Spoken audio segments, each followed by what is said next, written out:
KB 리서치 모닝 미팅 시작하겠습니다. 먼저 전일 증시 동향입니다. 임정은 의원입니다. 네, 안녕하세요. 시황팀 임정원입니다. 전일 증시 동향 정리하겠습니다. 어제 국내 증시는 반도체와 2차전지 강세가 지수 상승을 견인하면서 양시장 모두 1%대 상승했습니다. 코스피는 외국인 순매도에 장중 하락 전환하기도 했으나 장 후반 매수세가 유입되면서 상승폭을 확대했습니다. 업종별로는 금융주가 장 마감 후 발표되는 KRX 코리아 밸류업 지수 구성 종목에 대거 포함될 것으로 전망되면서 장 초반 매수세가 유입되기도 했으나 고점 부담에 오후 들어 일부 매물 소화가 진행됐습니다. 반면 3분기 전기차 인도량 호실적 전망 속에 테슬라가 5% 가까이 급등한 영향에 약화된 투자 심리가 회복되면서 국내 2차 전지주가 동반 강세를 보였습니다. 한편 금투세 도입에 대한 더불어민주당의 공개 토론회가 개최됐습니다. 증시 부양이 우선이라는 유예팀과 조세정의 실현을 강조한 시행팀으로 의견이 대립된 가운데 추가 논의를 거쳐 당론이 결정될 예정입니다. 다음 해외 증시입니다. 미국 증시는 중국발 호재가 유입되면서 랠리가 지속됐습니다. 11월 B컷 기대감이 유지된 가운데 지표 부진에 따른 경기 둔화 우려도 여전했습니다. 중국 정부가 지준율 인하 등 대규모 경기 부양책을 발표하면서 중국 매출 비중이 높은 관련주의 호재로 작용하며 지수 상승을 견인했습니다. 한편 9월 컨퍼런스 보드 소비자 신뢰 지수는 98.7로 전월과 예상치를 크게 하회하면서 증시가 일시적으로 하락 전환하기도 했습니다. 그러나 침체 우려가 오히려 B컷 기대로 이어지면서 11월 50bp 인하 전망이 62%대까지 큰 폭으로 상향됐습니다. 중국 증시는 정부가 시중의 유동성 공급과 정책금리 인하 등을 포함한 대규모 경기 부양책을 공개한 영향에 4% 넘게 급등했고 유럽 증시는 중국의 대규모 경기 부양책에 따른 기대감으로 상승했습니다. 미국 10년물 국채 수익률은 중국 부양책에 전 세계의 성장 기대감이 높아지면서 하락했고 달러는 부양책 발표에 따른 위안화 급등과 연준의 B컷 기대 증가가 영향을 미치면서 하락했습니다. 관전 포인트입니다. 미국 소비자 신뢰 지수가 기준선인 100을 밑돌면서 경기 우려를 부추겼으나 시장은 중국발 호재에 집중했습니다. 이 증시는 최고치 행보를 이어갔습니다. 중국의 경기 부양 의지는 국내에도 호재로 작용할 것으로 기대하고 있습니다. 중국향 수출주를 중심으로 위험 선호 심리가 높아질 전망입니다. 한편 어제 밸류업 지수를 구성하는 100개 종목과 선정 기준이 발표됐습니다. 밸류업 지수는 오는 30일에 도입될 예정으로 관련주의 주가 향방에 주목해야겠습니다. 이상입니다. 네, 미국 증시는 중국발 호재가 유입되며 상승세가 지속이 됐습니다. 그렇지만 소비 심리 지표가 하락되면서 약 불안한 상승이라고 할 수가 있겠습니다. 네, 다음은 원자재 주간 동향 살펴보겠습니다. 오재영 의원입니다.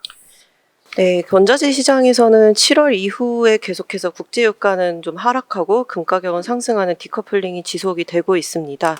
특히 이번에 18일에 연준의 B컷 이후의 흐름을 보면 이때도 이제 금 가격은 그 후로도 한 2-3% 상승한 반면에 유가는 좀 하락하면서 금리 인하가 크게 좀 작용하지 못하고 있는 모습을 볼 수 있습니다. 지금 주요국들의 금리 인하가 좀 이어지고 있는데 시차를 두고 경기 개선 효과로는 이어질 것으로 전망을 하지만 지금 지표 둔화와 이제 중국 경기 부진이 여전히 하방 압력으로 작용을 하기 때문에 부양책이 즉각적인 원자재의 가격 상승으로 이어지긴 좀 어려울 거다라고 생각을 하고 있습니다. 어제는 중국 인민은행이 좀 깜짝 지준율 인하를 통해서 이제 유동성 공급 부양 패키지를 발표를 했는데 그 자세한 내용들은 이제 이따 중국 쪽에서 좀 말씀드리려고 할 거고 이제 유동성 공급 정책은 이번에 시장 예상을 상회를 했지만 중국 그 부동산 경기 하강 완화시켜 내수 방어로는 이어질 것으로 보고 있지만 그 원자재 시장에서는 과거 2008년과 9년과 같은 이제 직접적인 대규모 인프라 투자와 같은 그 재정 정책이 아니라면 그 원자재 시장에서의 영향은 좀 시차가 있을 거다라고 생각을 하고 있습니다. 지금 국제유가는 65달러까지 하락한 이후 현재 70에서 71달러 내외에서 좀 등락 중인데 장기간이 있었던 좀 박스권 하단에서 좀 등락을 하고 있다라고 보시면 좋을 것 같고 지금 중동에서 이스라엘 이스라엘과 헤즈볼라 그 전면전 직전으로 좀 다가가고 있는데 일단은 중동 이슈가 유가에 미친 영향은 하반기 이후에 계속 좀 미미한 수준으로 좀 지나고 있지만 일단은 이란 참여에 대한 우려로도 이어질 수 있어서 추후 연동성을 작용할 수 있습니다. 최근에 금 가격이 계속해서 상승을 하고 있습니다. 9월 비컷 이후로도 금 가격 2,600달러대까지 좀 안착하는 모습으로 지금 연초 이후에 계속해서 상승하는 모습이 보이고 있는데 지금은 이제 좀 계속해서 상승한 데 일단 부담이 좀 크다라고 생각을 하고 있습니다. 그래서 단기간 여기서 좀 조정을 보이거나 현 레벨에서 좀 횡보세를 이어나갈 거다라고 생각은 하지만 저희는 장기적으로는 지금 연준의 금리 인하 사이클 내내 이제 좀 상승 추세가 이어지지 않을까라고 생각을 하고 있고 금 ETF로의 자금 유입은 7월에 이어서 8월 그리고 9월에도 좀 유입세가 이어지고 있는 모습이다라고 보시면 좋을 것 같습니다. 마지막으로 최근에 요 3일간 천연가스 가격이 굉장히 큰 폭으로 상승을 했는데 이번 주말에 이제 미국 걸프만에 좀 허리케인 상륙 소식 이런 것 때문에 좀 상승을 했고 이러한 이제 허리케인 이슈는 통상적으로 좀 단기 상승 이슈이긴 한데 연초 이후 최근 몇 달간 천연가스 가격 상승을 보면 올해 좀 겨울 라니냐 발생 시 이제 북미 지역은 추움 한파로 인해서 천연가스 가격 수요 증가 이런 것들을 좀 대비하는 모습인 것 같다라고 보시면 좋을 것 같습니다. 이상입니다. 네, 7월 이후에 국제유가는 하락, 금 가격은 상승하는 디커플링이 지속이 되고 있습니다. 주요국의 금리 인하가 시차를 두고 경기 개선 효과로 이어질 것이지만 주요국의 지표 둔화와 중국 경기 부진이 여전히 하방 압력으로 작용을 하면서 부양책의 즉각적인 원자재 가격 상승으로 이어지기는 쉽지 않을 것이라는 그런 오주영 의원의 코멘트였습니다. 다음은 중국 통화정책 관련된 이슈 동향 살펴보겠습니다. 박수현 의원입니다. 안녕하십니까. 아시아시장팀 박수현입니다. 전일 중국 증시는 인민은행의 통화정책 패키지 발표로 4에서 5% 급등했습니다. 인민은행은 금리와 지준율, 모기지 금리를 모두 인하하겠다고 밝혔고요. 특히나 가장 핵심적인 부분은 미상환 모기지 금리를 50bp 인하하겠다고 밝혔습니다. 이 외에도 중국판 밸류업을 지원하기 위해서 금융기관 자산 수합 창구를 개설하고 자사주 매입을 위한 재대출을 진행하겠다고 밝혔습니다. 그럼에도 불구하고 이러한 증시의 상승 추세가 지속되기 위해서는 통화정책이 아닌 재정정책이 발표해야 된다고 생각하고 있습니다.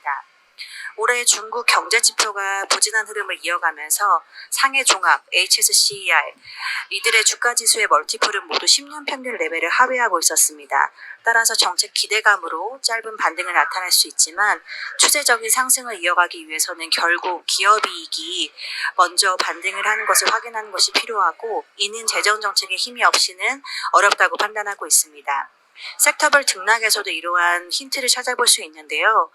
어제는 부동산, 자동차, 가전과 같은 소비와 연결되는 증시 섹터들이 증시 상승을 주도하지는 못했고 반면 신탁 섹터가 8% 정도 급등했는데 그 이유는 상업은행과 유사하게 대출을 진행하는 신탁사가 은행보다 재무 안정성이 약화되고 있었기 때문에 이번 미상환 주담대 금리 인하로 가계의 신탁사 대출금 상환이 보다 원활해질 것으로 예상했기 때문입니다.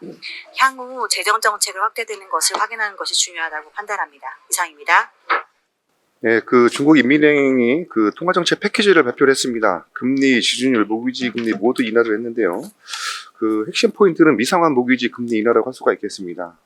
이외에도 5가지 부동산 금융 정책도 함께 발표를 했는데요.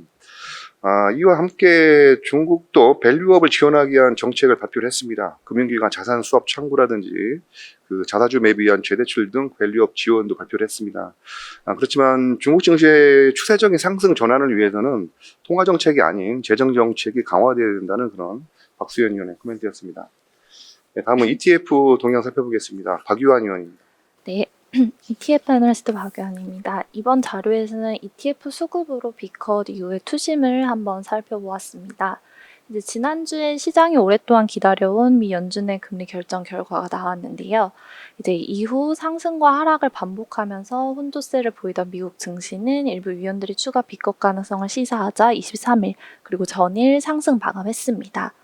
그런데 이제 비컷 이후의 ETF 수익률 그리고 수급을 살펴보면 시장 참여자들이 연준의 결정에 대해 해석 혼란을 겪고 있음을 확인할 수 있습니다. 먼저 수익률 측면인데요. 수익률 측면에서는 이제 위험자산, 신흥시장, 성장주 영역의 가격 상승이 돋보였습니다. 이제 개별 국가 ETF 중에서는 비컷 이후 아시아 시장 ETF들의 성과가 가장 좋았는데요. 홍콩 ETF, 홍콩 그리고 중국 ETF가 각각 비컷 이후 3.7%, 3.2% 상승했습니다. 다만 한국은 0.2% 상승하면서 아시아 시장 ETF 중 가장 작게 움직였습니다. 섹터별로 보면 이제 세부 섹터 ETF 중에서는 기술 관련 섹터들의 성과가 가장 좋았는데요. 기술 섹터 내에서는 사이버 보안 ETF의 가격이 비컷 이후 3.3% 상승했으며 반도체 ETF 또한 가격이 2.8% 상승했습니다. 다만 필수 소비재 섹터 관련 ETF들의 성과가 부진했습니다.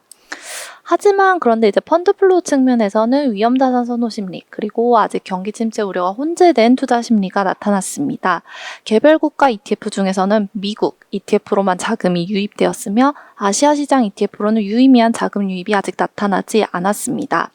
섹터별로 보면 이제 경기 방어 섹터 ETF에서 가장 큰 폭의 자금 유출이 나타났고 경기 민감 섹터 그리고 기술 섹터에서도 자금 유출이 나타났습니다. 때문에 이제 현재 시장의 센티먼트 자체는 안전자산 선진 시장에서 위험자산 신흥 시장의 영역으로 넘어오는 초기 단계로 판단되고 있습니다. 이제 현재 연준의 통화정책 그리고 경기 여건을 과거 사례에 대입하면 1970년 이후 총 약 7차례의 금리 인하 사이클이 있는데요. 이 중에 1995년 그리고 2019년의 보험성 인하 사례에 가깝습니다. 이제 당시 미 연준은 장기간 긴축 이후 경기 둔화 흐름이 확인되자 침체를 피하기 위해서 선제적으로 금리 레벨을 낮췄는데요. 이제 1995년 그리고 2019년 두 사례의 첫 금리 인하 이후 3개월 기준의 성과를 살펴보면 평균적으로 이제 사이즈별로는 소형주, 스타일별로는 가치주, 팩터 중에서는 퀄리티 성과가 가장 좋았습니다. 현재 ETF 수급 자체도 이와 같은 과거 사례를 따라가고 있습니다. 미국 주식시장 소형주에 투자하는 ETF 중에 비컷 이후 미국 소형주에 투자하는 VB, 미국 소형 가치주에 투자하는 VBR, 미국 소형 퀄리티 주식, 현금 흐름 상위 종목에 투자하는 CALF로 자금이 쏠리는 양상이 나타나고 있습니다. 현 시점에서 이제 연말까지, 즉 3개월 기준의 성과를 기대하면서 소형주 투자로의 신규 진입을 고려하고 있는 투자자라면 비컷 이후 가장 좋은 성과를 보이고 있는 CALF를 관심 종목의 최우선으로 올려둘만 합니다. 소형주로의 수급순환 모멘텀도 누림과 동시에 펀더멘털이 튼튼한 종목을 편입하기 때문에 경기 침체에 대한 우려가 혹시 부각되더라도 수익률을 방어할 수 있는 ETF이기 때문입니다. 자세한 내용은 자료 참조 부탁드립니다. 네, 지난주 연준의 비컷 이후에 ETF 수익률을 살펴보게 되면 위험자산, 신흥시장, 성장주 영역이 가격 상승이 가장 돋보였다고 합니다. 세부 섹터 ETF 중에서는 기술 관련 섹터들의 성과가 좋았고요. 과거 보험성 금리나 사례에서 잡을 찾아보게 되면 소형과 퀄리티 즉 CALF ETF에 주목을 해야 된다는 그런 박유한 위원의 코멘트였습니다. 다음은 삼성 SDS 업데이트 보고서 살펴보겠습니다. 김준섭 위원입니다. 예, 안녕하십니까. 통신 IT 서비스 담당 김준서입니다. 삼성 SDS의 3분기 실적 아웃룩과 함께 투자 포인트를 정리해 보도록 하겠습니다. 내용에 앞서 목표 주가 20만원 투자 의견 바이, 그리고 투자 포인트인 AI, 클라우드, 현금성 자산임을 다시 한번 리마인드 드립니다. 지난번 FTM 자료를 통해 가지고 그 삼성 SDS의 포럼 리얼 서밋에 대해 말씀드린 바 있는데요. 일단 지난 9월 초에 삼성 SDS는 고객들을 초청하여 현재 IT 서비스 관련 기술 현황을 짚어보는 포럼을 개최를 한 바 있습니다. 해당 행사에서 주목할 만한 포인트는 지금껏 코파일럿이라고 지칭하던 AI를 에이전트로 일괄 교체하면서 소통하기 시작했다라는 점인데요. 즉 코파일럿이 사람이 업무를 도와준 AI라고 정의하던 것 대비해서 에이전트는 사람의 업무를 자동화하는 AI로 정의하면서 금년부터 에이전트 중심의 AI가 에이전트 중심의 AI로 적극적으로 커뮤니케이션 한 바 있습니다. 해당 포럼에서는 사실 기업 고객들이 100여 곳, 그리고 사용자가 15만 명이라는 점을 업데이트를 한 바 있는데요. 지난 7월 언론을 통해서 지금 삼성 SDS AI 고객이 25개 기업 고객, 10만여 명의 사용자였던 것 대비해서 빠르게 성장하고 있다라는 점을 확인할 수 있었습니다. 이와 같은 빠른 성장세를 보면 저희는 생성형 AI 매출액이 본격적으로 실적 기여할 시점이다라고 판단이 되는 부분입니다. 한편 전일 밸류업 지수가 발표한 가운데 밸류업 프로그램 관련 이슈가 강화될 것으로 예상되고 있는데요. 삼성 SDS에도 이목이 집중될 것으로 예상이 되고 있습니다. 삼성 SDS는 현금성 자산이 5.4조 원으로 전체 자산의 30%를 차지하고 있는데요. 지난 2분기 실적 발표에서 이와 같은 현금성 자산을 성장을 위한 재원 또는 밸류업 프로그램을 위한 재원 마련에 적극적으로 대응하겠다라고 언급한 바 있기 때문에 이번 밸류업 지수 또는 밸류업 프로그램에서 다시 주목을 받을 것으로 예상이 되고 있습니다.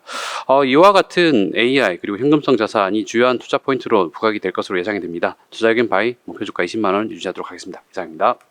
네, 삼성 S대에서 투자 의견 바이 목표 주가 20만 원을 유지합니다. 투자 포인트는 첫 번째로 생성형 AI 솔루션 사업에 대한 성장 기대, 두 번째는 클라우드 중심의 IT 부문 수익성 개선, 그리고 밸류업 관련해서 보유 중인 현금성 자산의 가치 증가 가능성에 있다는 그런 내용이었습니다. 네, 다음은 HDC 현대산업개발 관련 코멘트입니다. 정문준 의원입니다. 네, HDC 현대산업개발 관련 코멘트이고요. 최근에 주가 변동성이 좀 높아진 것에 관련한 내용입니다. 7월 중순부터 상승세가 좀 가팔랐었는데 최근 주가가 부진합니다. 7월 초 대비해서 한 50% 정도 올랐다가 최근에 한 10% 정도 조정을 받은 상태인데요. 주가 하락 자체보다는 변동성이 눈에 띄는 상황이고요. 9월 9일 이후 8영업일 동안 5% 이상 하락한 것은 3일, 3% 이상 상승한 것은 어제까지 포함하면 4일이었습니다. 특히 장중에서도 높은 변동성을 보이고 있어서 투자자들의 피로도가 좀 높은 상황일 것이라고 보는데요. 결론적으로 펀더멘탈에는 이상이 없고 차익 실현 매물이 단기 조정을 만드는 구간으로 판단을 하고 있습니다. 3월 초에서 7월 중순까지 4개월 이상 17,000원대에서 주가가 횡보했는데 이 시기에 주식을 매수했던 투자자들이 주가 급등 과정에서 차익 실현 욕구가 높아졌던 구간이었다고 보고 있습니다. 저희가 펀더멘털과 주변 환경엔 큰 변화가 없다라고 보고 있는데, 첫 번째는 가장 큰 광운대 역세권 사업이 착공 및 모델하우스 오픈 계획에 변동이 없는 상황이고, 서울 아파트 가격 추이 같은 경우에도 발표 기간마다 차이가 있기는 합니다만 계속 상승세를 유지하고 있는 상황. 무엇보다 현산 투자자에 있어 중요한 것은 지금의 매매가 변동보다는 2017년부터 2022년 서울 부동산의 유례없는 상승이라는 점에 투자하는 거라는 것을 기억할 필요가 있겠습니다. 세 번째, 정부의 가계대출 규제인데요. 지금 현재 이 기업에게 가장 중요한 것은 광운대 역세권 사업인데, 이 부분에서 필요한 것은 중도금 대출이고, 중도금 대출은 가계대출 규제 대상이 아니므로 지나치게 우려할 필요는 없다라고 생각을 하고 있습니다. 저희가 최근 자료에서부터 말씀드리고 있는 부분이 HDC 현대산업개발의 주가 전성기는 2015년이었었는데 지금의 퀄리티가 훨씬 더 좋다는 것입니다. 자체 잔고 규모와 퀄리티가 그 당시보다 우수하고 매입 시기가 압도적으로 좋기 때문인데요. 디벨로퍼가 토지를 적시에 산다는 것이 어떤 의미인지 광운대 사업을 통해서 드러날 것으로 보고 있습니다. 단기, 중기, 장기 모멘텀을 다 보유하고 있는 기업인 만큼 조정 기간을 비중 확대의 기회로 삼을 것을 권해드립니다. 네, 최근 9월 들어서 현대산업개발의 주가가 13% 이상 하락했는데요. 변동성이 높아지고 있습니다. 그래서 여러 가지 이유가 있겠지만 차익 실현 매물 출회에 따른 단기적인 조정이라고 판단을 하고 있습니다. 펀더멘탈 및 주변 환경은 이상이 없는 것으로 보여지고 있고, 현재 자체 잔고 규모의 퀄리티가 2015년보다 우수하고 있고, 무엇보다 자체 부지 매입 시기가 압도적이기 때문에 지금 상황은 상당히 좋은 것이라는 그런 정문준 의원의 코멘트였습니다. 다음은 Y서울을 한번 살펴보겠습니다. 이창민 의원입니다. ITLS 이창민입니다. Y서울 투자의견 바이 유지하지만 목표주가 9,000원으로 18% 하향 조정했습니다. 목표주가 대비 한 주가의 상승 여력은 42% 수준이고요. 3분기 실적 전망을 해봤습니다. 영업이익 11억 원 예상을 하고 있어서 컨센서스 하회할 것으로 전망을 하고 있습니다. 원인은 예상보다 더 부진한 스마트폰 시장 상황인데요. 때문에 스마트폰용 RF 필터 수요 부진 상황이 지속이 되고 있습니다. 우선 삼성전자의 경우 S24 그리고 중저가 쪽은 괜찮습니다. 근데 이제 7월에 출시한 갤럭시 Z 플립 폴드 시리즈 판매 부진이 아쉬운 상황이고요. 중화 OEM 쪽은 주요 고객이 오포, 비보, 샤오미 쪽인데 중국 내수 시장 부진 길어진 장기화에 따른 스마트폰 시장 위축 영향을 받고 있습니다. 또한 이제 시장 경쟁이 심화됐기 때문에 와이솔의 내부 점유율도 하락한 것으로 추정을 하고 있습니다.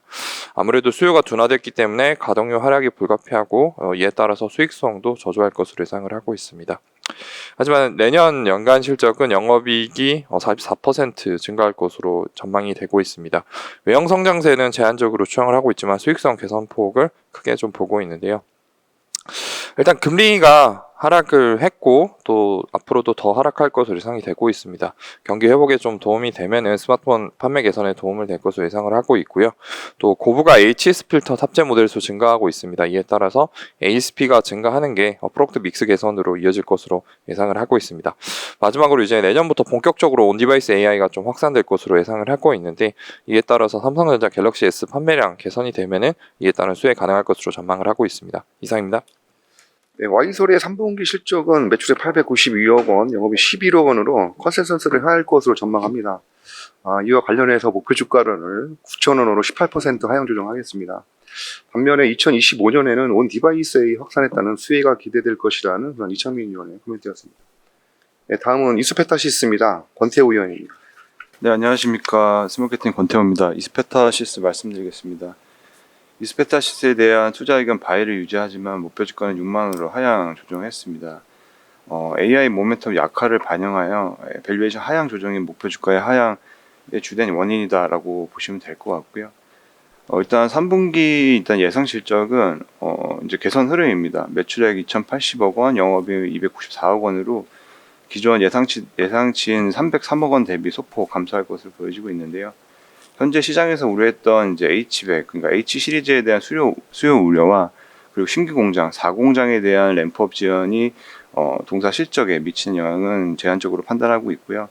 다만 이제 주요 고객사들의 제품 샘플링 요구가 계속 있었고, 또한 제품 전환 과정에서 발생하는 그러니까 라인 운영에 관한 부분인데요. 이런 부분들이 실질적으로 반영이 되면서 영업이익은 소폭 감소할 거다라고 판단하고 있습니다. 이스페타시스는 이제 미중 수출 규제 이러한 부분에 있어서 탈중국화에 대한 수혜를 받고 있는 기업이고요. 또한 AI 산업 변화에 따라서 이제 주요 고객사들이 요구하는 다중적충 구조로 지금 적극적으로 대응하고 있습니다. 이러한 부분들을 감안했을 때 동사가 최근에 대구시와 신규 5공장에 대한 MOU를 체결을 했습니다. 지금 언론 보도에서는 약 3천억 정도의 규모로 자금이 투입될 거다라고 보고 있는데요. 현재 당사 예상하는 규모는 지금 약간 그 3천억 언저리로 지금 보고 있는 상황이지만 일단은 현재 자금 조달 방안이 아직 구체화되지는 않았습니다. 이스페타시스에서. 다만 이제 향후에 현금성 자산을 고려를 했을 때는 차익과 같은 다양한 방법으로 이루어질 가능성이 높다라고 보고 있는 상황이고요. 결국 이러한 이제 투자 결정 자체가 4공장이 본격 가동되기 전에 이루어졌다는 점에서 굉장히 의미가 있다라고 판단하고 있고, 결국 이러한 부분들이 네트워크와 가속기 제품의 장기적 수요 증가에 대한 부분들을 대응하기 위함이다라고 판단하고 있습니다. 네. 중장기적 매수 전략은 이러한 부분을 고려했을 때는 여전히 유효하다라고 판단하고 있습니다. 이상입니다.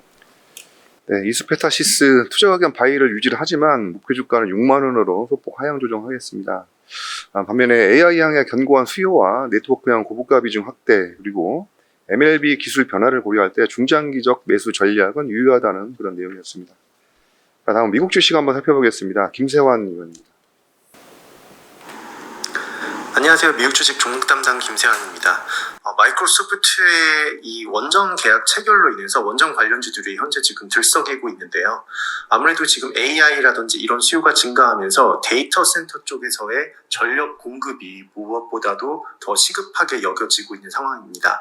먼저 마이크로소프트는 컨스텔레이션 에너지하고 이 쓰리마일 아일랜드 원전에서 이제 2028년부터 20년간 독점으로 전력을 공급받겠다 이런 계약을 체결을 했는데, 이 쓰리마일 아일랜드 원전 같은 경우는 1979년에 원전 사고로 일부가 중단이 됐었고 2019년에는 완전 중단이 됐었던 그런 곳이기도 합니다.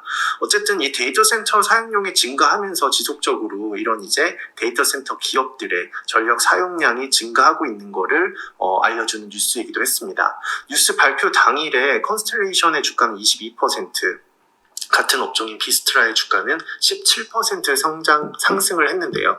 원자력은 단기간에 이제 강한 에너지를 생산할 수 있어서 데이터 센터처럼 많은 에너지가 필요한 곳에 적합하기도 합니다. 국제에너지기구 같은 경우는 2026년까지 데이터 센터 전력 사용량이 2배 정도 증가할 것으로 보고 있습니다. 지금 현재 글로벌 데이터 센터 전력 소비량은 전체 소비량의 2% 정도에 불과하지만 이런 부분이 굉장히 빠르게 증가할 것으로 여겨지는 게 최근에 GPU 같은 데이터 센터의 이런 이 투자가 증가하면서 전력 효율뿐만 아니라 냉각, 특히 이제 또 열을 식혀줘야 되잖아요. 그런 냉각 기술에도 많은 투자가 이루어지면서 나타난 현상입니다. 하이퍼스케일러의 원자력 에너지 업체의 계약은 이미 보편화되어 있습니다. 아마존 같은 경우는 미국 펜실베니아주의 탈렌 에너지와 계약을 맺었고요. 그리고 수스케안나 지역의 10년간 원자력 에너지 구매 계약도 체결을 했습니다. 마이크로소프트 또한 여러 지금 원자력 에너지를 공급받고 있긴 한데 소형 모듈 원자로 SMR을 결합한 에너지 자립형 데이터 센터도 현재 건립을 추진을 하고 있습니다. 특히 뉴스케일 파워 같은 경우는 연초 이후에 주가가 231% 정도 급등을 했는데요. 이 기업 같은 경우는 미국 정부 공식 인증 SMR 설계 기술을 가지고 있는 기업으로도 잘 알려져 있습니다.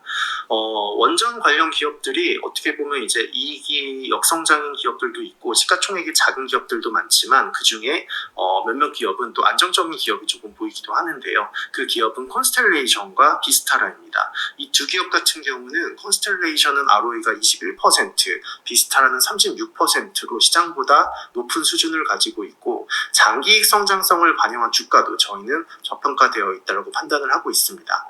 콘스텔레이션의 경우에는 마이크로소프트의 호재도 있었지만 ROE가 지속적으로 상승 추세가 나타나고 있고 비스타라의 경우에도 자사주매입 확대로 이익을 지금 현재 지지를 하고 있습니다. 다만 이제 이 리스크 요인을 조금 살펴보면은 전력에 대한 소비량은 늘어나지만 그만큼 전력을 소비를 줄여줄 수 있는 그런 기술들도 많이 나타나고 있어서 예상 전력만큼이 어떻게 보면 조금 상쇄될 수 있는 그런 요인도 나타났습니다. 왜냐하면 엔비디아 같은 경우는 GPU 전력 효율을 조금 높였죠. 이번에 블랙의 칩을 통해서. 그리고 HBM 패키징 부분에서는 어플라이드 머티리얼즈도 전력 효율성을 지속적으로 높이는 제품을 출시를 하고 있습니다. 또한 전력 반도체 부분에서도 실리콘 카바이드 등 그런 신소재의 활용도도 높아지고 있기 때문에 이런 이제 전력을 어느 정도 줄이는 기술이 같이 나타나면서 예전 기술로 예측했던 전력 소비량 예측은 어느 정도 일부 상쇄될 수 요인이 있다라는 걸 말씀드렸습니다. 자세한 내용은 리포트를 참고해 주시기 바랍니다. 네, 마이크로소프트의 전력 계약 체결로 원전 관련주가 이제 들썩이고 있습니다. 최근에 AI 기업들은 원전 등 전력 생산 시설 근처에 데이터 센터를 설립하는 전략을 펼치고 있는데요. 국제에너지기구는 2026년까지 데이터 센터 전력 사용량이 2배 정도 증가할 것으로 이제 보고 있습니다. 따라서 하이퍼스케일러의 수요는 원전으로 그리고 SMR 기술 등 상용화가 기대될 걸로 보고 있습니다. 미국에 상장된 기업 중에서 안정적인 이익 성장을 보일 것으로 기대되는 종목은 콘스텔레이션과 비스트라라고 할 수가 있겠습니다. 이외에도 전력 효율성을 높이는 제품을 생산하는 업체로는 어플라이드 머티리얼즈와 실리콘 카바이드 등이 있습니다. 자세한 내용은 레포트를 참조 부탁드립니다. 이상으로 9월 25일 KB 리서치 모닝 미팅 마치도록 하겠습니다. 감사합니다.